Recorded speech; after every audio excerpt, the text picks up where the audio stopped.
De la femme, nous sommes aujourd'hui le 3 mars. Mesdames, Messieurs, bon après-midi et bienvenue à cette autre sortie Afrique au féminin qui aujourd'hui reçoit une dame, pas des moindres. Elle fait partie du comité directeur pour tout un festival réservé à la femme et précisément la femme africaine.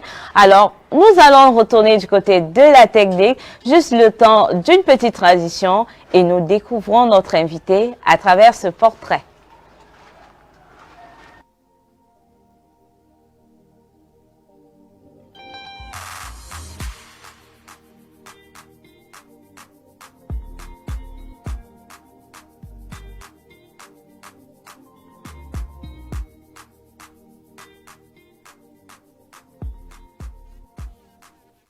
C'était la voix off de ce portrait qui nous permet de découvrir notre invitée. Elle est déjà installée sur le plateau. Il s'agit de Julie Edith Chimi. Alors, bon après-midi, madame. Comment vous allez? Bon après-midi, je vais très bien et ça fait toujours plaisir de revenir sur le plateau d'Afrique au féminin de la chaîne Regarde Afrique.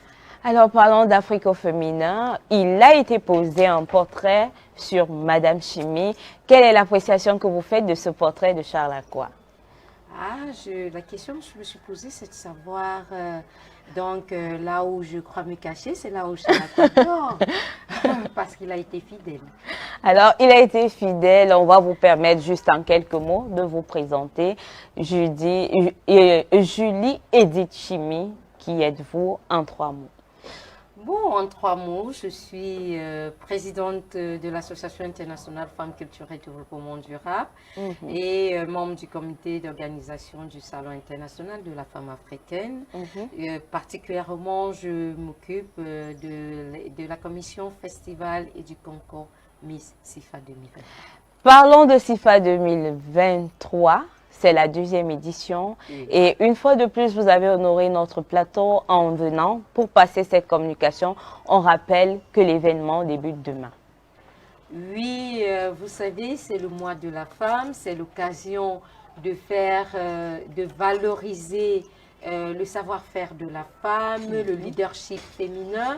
Et nous avons tout un programme, mais alors, étant donné que nous avons eu l'onction de Madame le ministre de la promotion de la femme, et de la famille, ainsi que du ministre des Arts et de la Culture, quoi de plus mieux que de participer à la grande marche qui commence demain et qui est chapeautée par le ministère de la promotion de la femme et de la famille. Une grande marche qui va s'étendre du 4 au 6 mars. Des activités, on sait que c'est une panoplie d'activités qui va attendre les femmes de ce côté. Si on venait un peu sur ces différentes activités, Julie.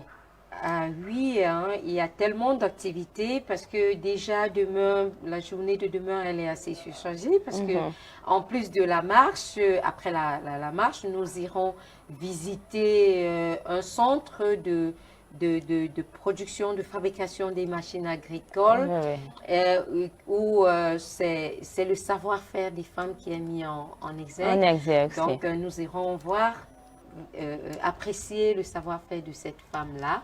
Ensuite, dès lundi, donc du 6 au 8, nous entrons pleinement dans le Salon international de la femme africaine avec toutes ses articulations. Donc déjà, nous aurons une grande conférence inaugurale ce lundi qui portera sur la thématique même de la Journée internationale de la femme et des sous-thématiques comme droits des femmes et réseaux sociaux et droits des femmes. Parce que vous avez remarqué, tout comme moi, ça court les rues aujourd'hui, les nudes des femmes qu'on retrouve dans les réseaux sociaux. Donc, on voudrait, à travers... Un peu se questionner. Oui, se questionner et on voudrait faire vulgariser la loi sur la cybercriminalité et la cybersécurité qui existe au Cameroun, de telle manière que les femmes sachent leurs droits à travers cette loi et que leurs prévaricateurs sachent qu'ils ont désormais dans le collimateur. Donc voilà. Et par la suite, nous aurons pendant les 3 jours des ateliers de formation dans le domaine de la cosmétique. Donc, on a vu des savons liquides aussi. Les femmes pourront fabriquer eux-mêmes ces savons liquides-là, elles pourront les utiliser et savoir même les commercialiser. Oui, justement, parce que, comme on l'a dit, on met en avant le savoir-faire de la femme et surtout, on promeut l'autonomisation de la femme. Donc, on leur permet de pouvoir, à travers cet apprentissage, de pouvoir commencer une activité génératrice de revenus. Et c'est la raison pour laquelle on ajoute à cela le marketing digital, le e-commerce, pour qu'elles puissent vendre leurs produits. Et aussi, nous aurons des ateliers en artisanat parce que, vous savez, c'est beau, ces fleurs. Et puis, il faut bien que les femmes sachent également comment les façonner, comment les confectionner. Donc, voilà, en ce qui concerne les ateliers. Mais, vous savez, on peut que faire, on saurait faire uniquement remuer nos ménages. On devrait également sensibiliser les femmes sur les thématiques de l'heure. C'est la raison pour laquelle nous aurons des causeries éducatives avec elles qui vont porter sur les violences basées sur le genre. Vous savez que ça coule les rues actuellement, les violences. Donc également, nous allons échanger avec elles sur l'hygiène menstruelle, les IST, par exemple, le VIH-Sida et les hépatites B. Toutes ces maladies-là, on ne va pas seulement se focaliser sur ces activités, mais on va aussi sensibiliser du côté de la santé. On a vu ces programmes, le tout premier qui commence du 4 au 6 et l'autre qui va s'enchaîner du 6 au 8. Alors, est-ce que toutes les femmes sont attendues, Julie, où il y a juste une certaine qualité, une catégorie restreinte des femmes qui sont attendues de ce côté? Non, c'est ouvert à toutes les femmes parce que en plus de présenter le savoir-faire des femmes, il y a des opportunités à saisir. Par exemple, pendant le concours Miss, nous ne mettons pas en avant la beauté, uniquement la beauté, mais le savoir-faire. C'est la raison pour laquelle, dans le cadre de la mise en œuvre des projets des Miss, du projet qui sera porté par la Miss, déjà pendant les phases de coaching, nous allons la coacher à mieux ficeler son projet et à intégrer le digital dans son projet et surtout le body right qui est un concept initié par l'UNFPA. Il faudrait que les femmes désormais puissent défendre leurs images sur les réseaux sociaux. Donc, il faudrait que les gens sachent désormais qu'on ne peut pas prendre ton image et l'utiliser. Il y a un droit à l'image. Donc, c'est cela que les Miss mettront en avant. Et également, nous avons tout un festival qui permettra aussi aux artistes en NEP et aux artistes de renom de mettre en avant leur savoir-faire. Nous avons des concours de chant, de dessin, de poésie, de slam, parce qu'il faut, à travers l'art, passer des messages. À travers l'art.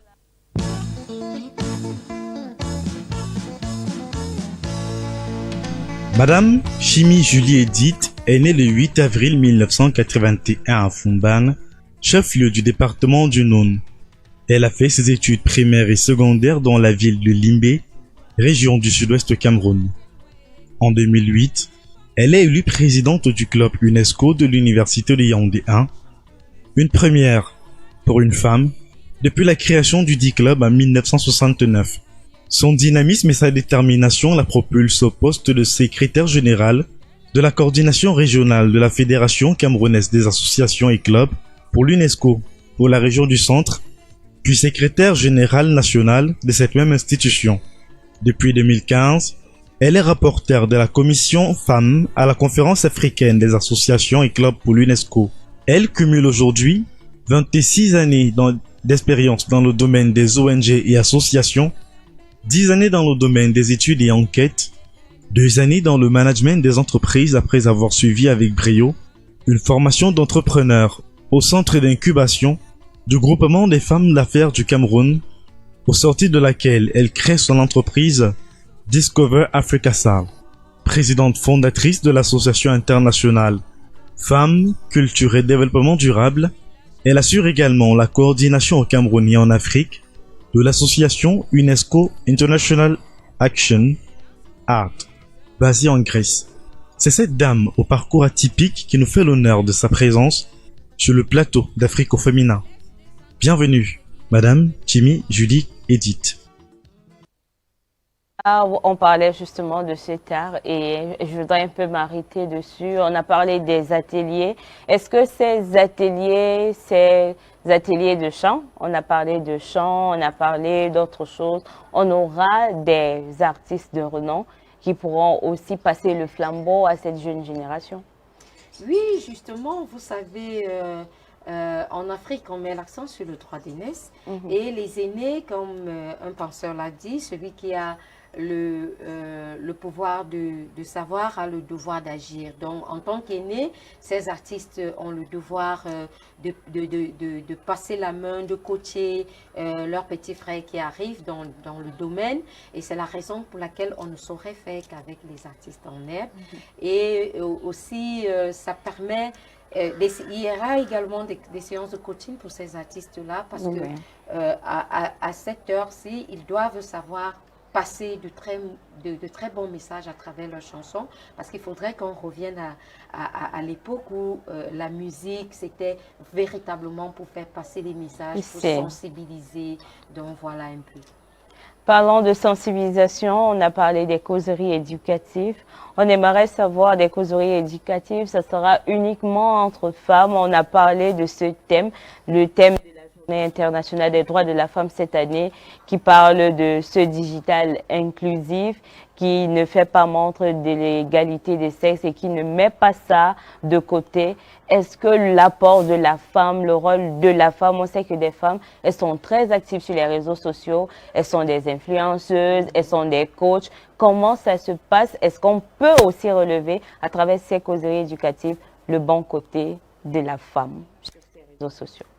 Justement, vous savez, lorsqu'on est une femme qu'on éduque, est une famille qu'on gagne. C'est la raison pour laquelle nous mettrons l'accent sur l'utilisation responsable des réseaux sociaux, parce que la jeune fille doit savoir que ces réseaux sociaux sont un outil de travail et non un outil de divertissement. Donc.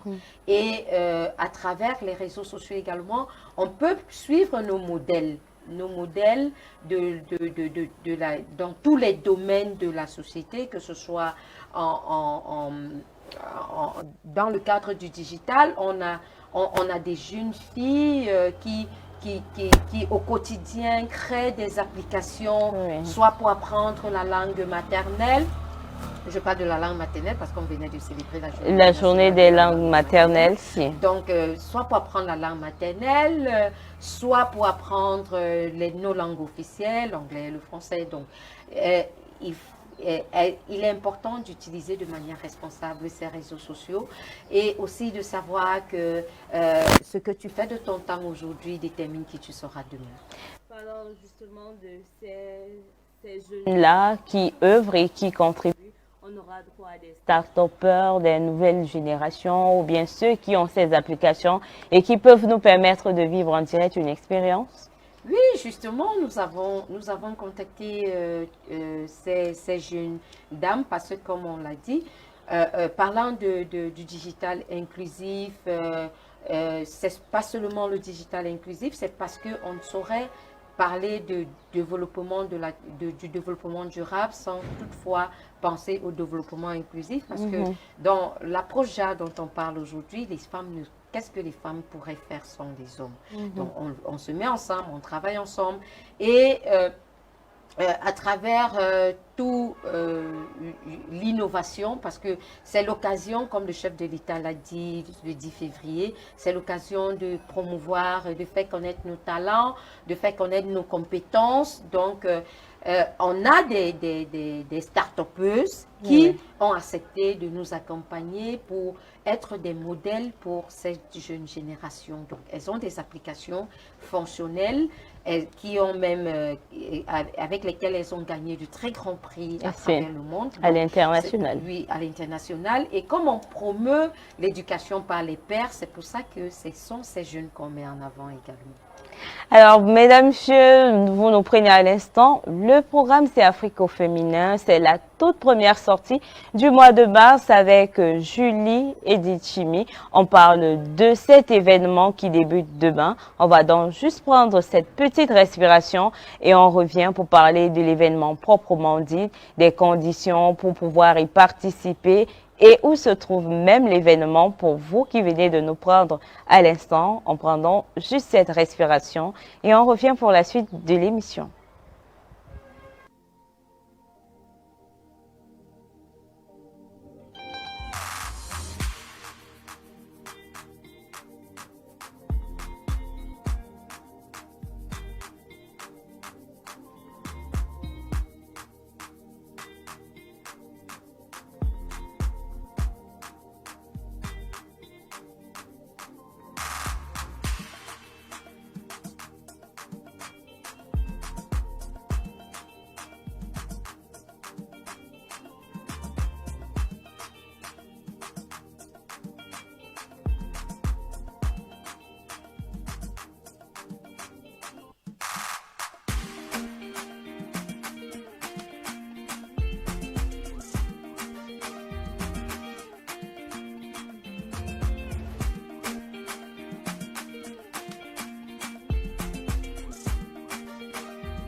La marche vers la Journée internationale des droits de la femme débute demain, nous le disions dès l'entame de cette émission. Alors Julie, on va un peu revenir sur les conditions pour pouvoir participer dès demain. On parle de la marche, ça sera où précisément et dès quelle heure, parce qu'il y a sûrement des téléspectatrices qui nous prennent à l'instant. D'accord, donc pour l'itinéraire de la marche, nous attendons encore l'itinéraire officiel qui sera publié par le ministère de la promotion de la femme et de la famille. Donc déjà, vous aurez à travers mon contact qui s'affiche au bas de l'écran, vous pouvez me contacter pour savoir exactement quel sera l'itinéraire.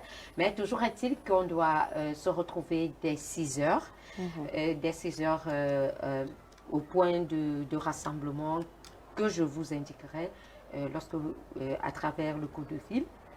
Et puis, la suite des activités se tiendra à l'esplanade de la Chambre du commerce. Donc, nous avons une très grande foire exposition. Vous pouvez venir découvrir. Vous avez déjà eu à manger des chips de Macabo? Ah, pas du tout. Je n'ai pas encore pris. Vous voyez pourquoi c'est ouvert à tout le monde, parce qu'il faut que vous veniez découvrir. Il y a des dégustations alors? Il y a des dégustations. Vous n'allez vraiment aimer les chips de plantain ou de plantain mûr. Donc, vous voyez qu'il y a beaucoup de choses à découvrir. Il y a des jus naturels parce qu'on met en avant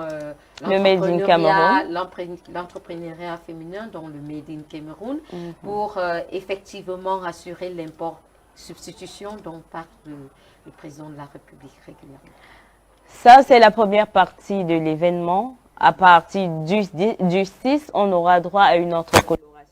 On le disait déjà, il y aura cette élection des Miss, mais les conditions maintenant, c'est déjà fixé. Il y a déjà des candidats bien précises. Il y a des partenaires qui vous accompagnent pour la mise en œuvre de cette deuxième partie de l'événement.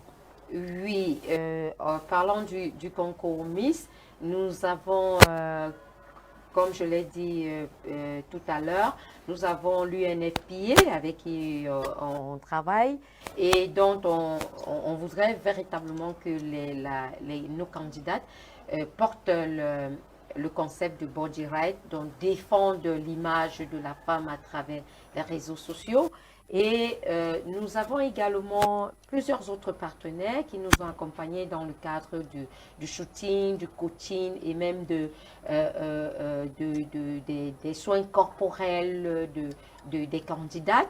Et il y en a qui ont qui ont pris sur eux d'offrir la couronne, les enveloppes. Donc, il y a plein de surprises, mais je vous inviterai à voter en ligne parce que le vote en ligne des Miss est encore en cours. Justement, parlant du vote, comment ça se passe? Quelles sont les différentes candidates pour cette élection, pour l'élection 2023?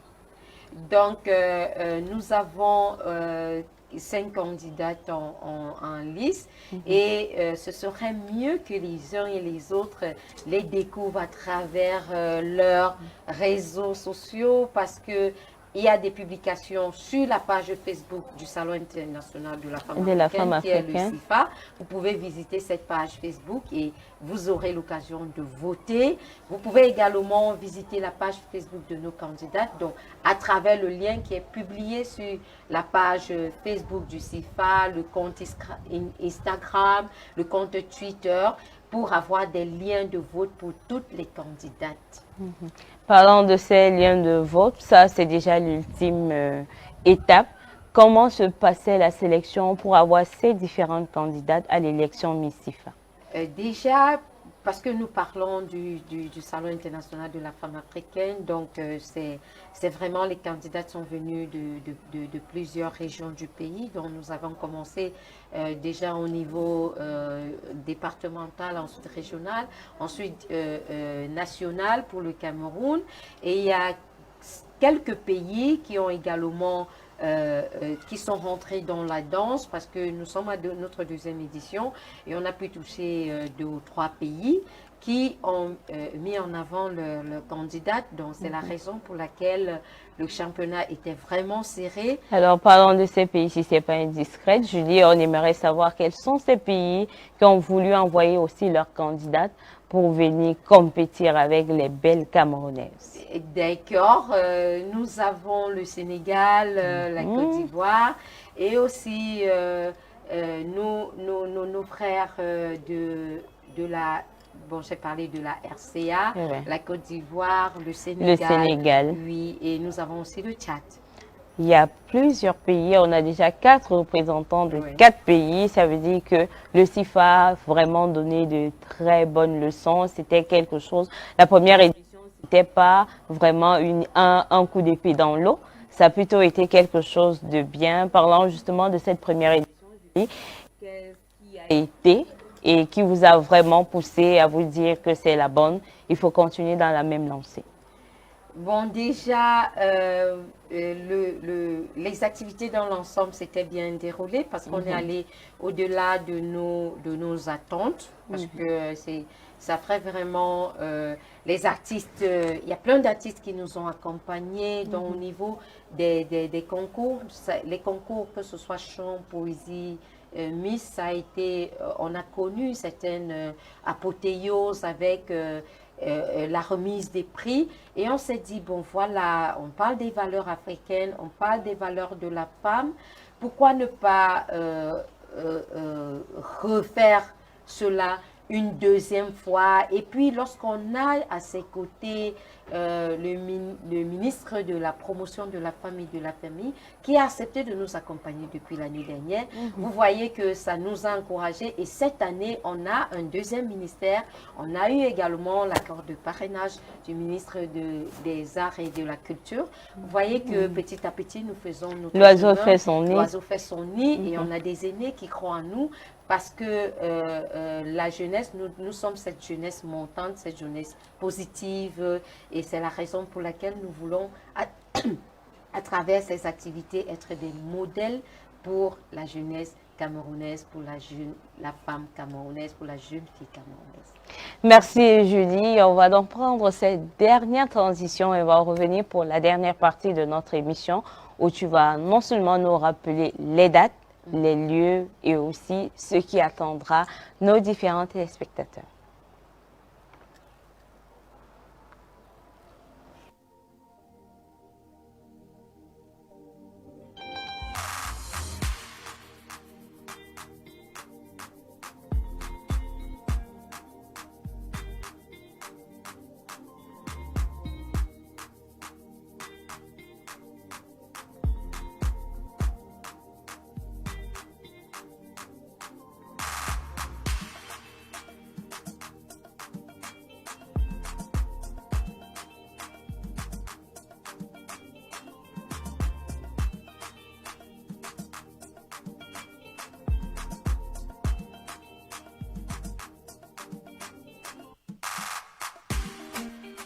Première partie de notre émission. Aujourd'hui, on parle avec vous 8 mars. On parle de la célébration de la femme. C'est la toute première édition du mois de mars et qui de plus que Judith, Julie, Edith, Chimie pour vous parler de cet événement. Alors, Judith, on revient un peu sur non seulement les dates, les lieux et aussi un message pour toutes ces dames qui nous regardent. D'accord, donc les activités vont se dérouler du 4 au 8 mars et la foire exposition ainsi que toutes les autres articulations se tiendront à l'esplanade de la Chambre de commerce. Et en termes de, étant donné que c'est la valorisation du leadership féminin, de la valeur, des valeurs féminines, le conseil que je donnerais à mes jeunes sœurs, c'est de rester humble parce que, comme on le dit, l'humilité précède de la gloire. On devrait être fier de pouvoir servir les autres parce qu'on dit servir l'humanité constitue l'œuvre la plus noble d'une vie, et aussi il faudrait qu'elles, malgré les difficultés auxquelles elles font face, qu'elles puissent véritablement s'intéresser au volontariat parce que c'est une niche de compétences pas possible. Donc voilà. Le volontariat, c'est par excellence ce que elle fait chaque jour, Julie. Elle arrive à frapper à vos portes, vous proposer des services et être disponible. On a vu beaucoup d'accessoires qui sont made in Cameroun. Il y a tes boucles, il y a ton collier. Est-ce que de ce côté-là aussi, pendant cette foire exposition, on pourra avoir de tels articles? Vous en aurez en abondance parce que l'atelier qui porte sur l'artisanat, c'est justement pour montrer aux femmes comment est-ce qu'on les fabrique. Parce que d'aucuns peuvent se dire que c'est des produits importés. Donc, vous aurez, pendant la foire exposition, il y a des produits finis qui seront vendus. Et aussi, pendant les ateliers, vous aurez l'occasion d'apprendre à les fabriquer. Apprendre à les fabriquer, mais aussi s'en munir, ça serait l'idéal. Alors, ne manquez pas d'être au rendez-vous. C'est vrai que j'ai envie de titiller Julie un peu, hein, pour ressortir de cette... Peut-être on verra Julie en tenue de Miss, pourquoi pas la voir. C'est le moment pour Julie de sourire. Voilà, j'ai réussi à t'arracher ce sourire. Non seulement de sourire, mais aussi de rappeler les différentes plateformes sur lesquelles on peut voter pour la Miss SIFA 2023. Justement, nous avons le compte Instagram, nous avons le compte Twitter et nous avons la page Facebook sur lesquelles vous trouverez les liens de vote et les contacts de nos différentes candidates. De nos différentes candidates au concours Miss, mais également de nos candidats des différents concours chant, poésie, slam. Venez découvrir la richesse camerounaise, la richesse africaine. C'est vrai que j'aurais voulu qu'on ressorte avec un petit texte où Julie nous pose un peu pour slammer un peu parce que je sens qu'il y a de la verve là. Elle peut vraiment nous poser un petit texte uniquement pour faire plaisir aux dames. Alors, je vais m'essayer au slam. Je ne sais pas si ce sera vraiment ça. Ah si. Maman toujours dit, c'est comme ça qu'on commence. Alors, je vous invite demain au Salon international de la femme africaine à partir de 8 h. Venez découvrir tout ce qui est intéressant pour vous et surtout, venez nous démontrer de votre savoir-faire. Venez saisir les opportunités. Alors, merci beaucoup, Julie. C'était un texte improvisé uniquement pour vous, les dames. Merci, chers téléspectateurs. C'est ici que prend fin cette édition d'Afrique au féminin, la toute première du mois de mars, pour vous souhaiter déjà une joyeuse fête des droits de la femme. On se donne donc rendez-vous dès demain lorsqu'il sera 8 h. Pour être à l'esplanade de la Chambre du commerce. Vous allez profiter de tout ce qu'il y a de beau pour célébrer la femme et donner plus de valeur à la femme africaine. On se retrouve vendredi prochain pour une autre sortie d'Afrique au féminin. Bye bye et surtout, bonne fête de la femme par anticipation. Merci.